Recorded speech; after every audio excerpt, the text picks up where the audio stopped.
Կարծում եմ քաղաքական օրակարգում սա ներառնված է այն պայմանավորվածությամբ, որ գերիների վերադարձ չի կարող լինել, քանի դեռ Հայաստանի Հանրապետությունը չի ստորագրել խաղաղության պայմանագիրը, այսինքն քաղաքական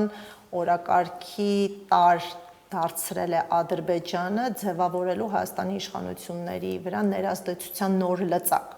այսինքն Բաքվի իշխանությունները ունենալով ճնշման բազմաթիվ գործիքակազմ ոչ թե նվազեցնում են, այլ ընդլայնում են գործիքակազմը Հայաստանի իշխանությունների վարքագիծը առավել կառավարելի դարձնելու նպատակով եւ քանի որ հարցը դարձել է քաղաքական, Ադրբեջանը կարծում է, որ հարցի լուծողը հենց Ադրբեջանն է եւ այս խնդիրը բացառապես կախված է Ադրբեջանի իշխանությունների